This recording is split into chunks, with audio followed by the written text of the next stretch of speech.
This fly's caught a lot of fish. It's a fun streamer style. We'll see how to tie it. That's a big brown. Okay, so this is a cool streamer pattern. It's meant to have a little bit of neutral buoyancy with the deer hair.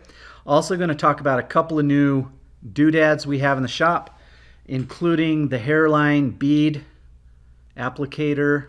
It's a quick way to put beads onto your hooks, especially slotted beads.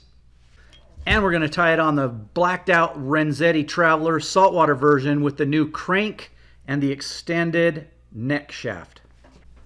Okay, so again, this is more of a style of streamer, and so mix up the colors that you want to tie with it. We're going to do the gold version on this one.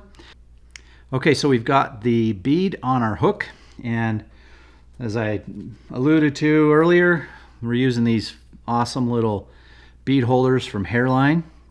You can queue up your beads, and then when you're ready to use them, you can just either put them on that way, almost hands-free, because you've got that one pops off and you put it on your hook. And they come in this nice little container or holder. So we'll have a link to those in the description. But anyway, so you could tie this with the brown bead, which is this one is the Mounds. These are Firehole. This one happens to be gold, but the brown does look kind of cool with this version here. But I'm going for the shinier look. So on the bead, you want to make sure that the slotted bead is correctly seated, which means you want that slot to be on the top of the hook so that you can get that bead positioned as far out as possible. And usually what I'll do is just grab the bead and then pinch with my finger and then build up a little thread dam. That thread dam also helps to make sure when we tie in our deer hair at the end that the bead doesn't have any play in it, so that it sits nice and flush going in that direction. So now we're going to tie in our Marabou. We'll just work back to about halfway down the shank. One of the reasons why this style of fly, for me at least, is newish is because there wasn't ever any really great longer shank jig hooks. So Fulling Mill and Firehole came up with some. This is the Jig Force Long 5130. It's a 2x long shank. Okay, we're going to measure our tail to be about 1.5 times the body length. So there's 1.5, like so. Tie that right in the middle and work our way back, and I can trim off all the little nasties here.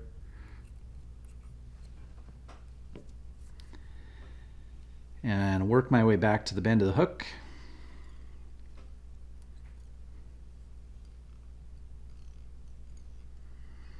And I'll just grab some Flashabou. I like this color of Flashabou because it's very visible in the water from a long distance. This is one I used on my version of the Thin Mint I did a while back, and it is money. I'll normally grab 3 strands and then I'll double it over. So I'll go on one side with 3 strands, grab the second half of those and move it in on the opposite side, like so, and then I'll just move my way down a little bit around the shank of the hook like that, the bend, I mean, and then trim off the excess there. And we've got the nice and easy tail. So the body on this is just simply a dubbing loop of eye stub, or ripple eye stub.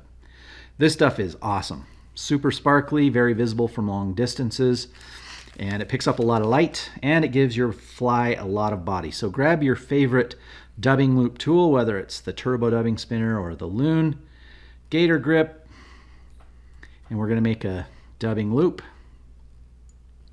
And like I mentioned, we're using this cool, it's a really decked out, blacked out Renzetti Saltwater Traveler. So I've got the material clip. You can't see it here, but we do have I've got the material clip you can't see up here, and the crank that you saw earlier. I'm just going to create that dubbing loop and leave it there, work my way up to about a bead length width behind the bead, and then we'll go ahead and populate our dubbing loop. And I'm going to go in with healthy chunks of dubbing for this. I want the body to be full, and I want to be able to brush it out good. Okay, I got my dubbing brush, twist it up. I'm going to grab my handy dandy Stomfo Velcro combo deer hair tool. So this is a good one for this fly because you're going to need it for the deer hair and brushing out the body. So we'll just tease out a few of these fibers before we use our rotary feature on the fly. And again, that's the nice thing about this crank. If you haven't seen the crank handle for these travelers, it is super sweet and it rotates so nice. So I'm just going to do a really quick run up to just behind the bead, and this is where I want to tie in the deer hair. And I'm going to leave myself a little bit of space, but we'll just tie that off there behind with some room to tie in my deer hair.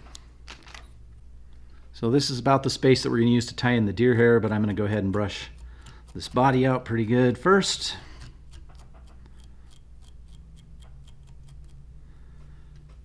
Super buggy.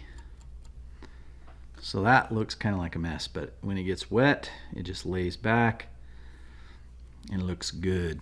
All right, so now we're going to grab some deer belly hair. I've got, I got lucky and I have a white patch with some tan in it, or I can't remember if it was tan with white.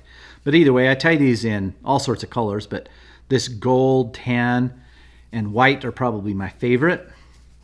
So I'm going to grab a huge, now when I say huge, maybe 2 pencil diameters worth. So almost as much as I can hold in my hand.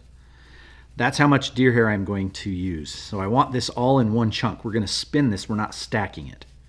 So now I need to brush this out. You just grab the other half of your Stomfo comb, and then you want to get this under fur out. So I'll just kind of work that in my fingers, and you can tease some out at the end like that, and just keep going until you get that under fur out. Now you want to get yourself a big-ish hair stacker. We'll have some options listed below.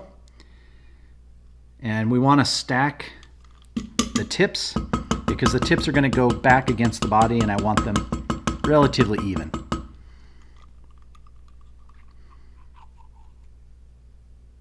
Like that. All right, so I want to measure these out just beyond the hook point, maybe a little further, about like that. Switch hands. Now I've got these pinched right on top of the shank of the hook.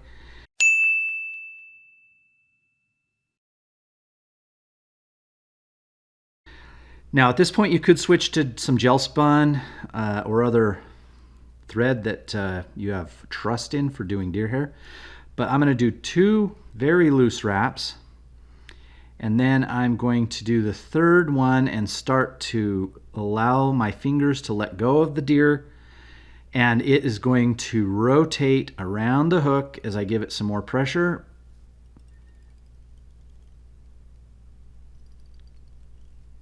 And more pressure. Rotating until I get full coverage around the whole shank of the hook. And then I'm just going to grab that and yank down as hard as 6/0 will allow. Again, you can use GSP if you want, but I've actually tied a lot of these with 6/0 and it works fine. Plus more people have 6/0. And I'm just going to move in front and preen back any of these stray fibers. And I want to make sure I jam a bunch of thread in the front there, because this is important, that is really tight between your bead and your hair. If it's not, and your bead moves or the hair moves, your fly could potentially fall apart. So I'm just going to give it some really good pressure. And I'm going to throw on some whip finishes.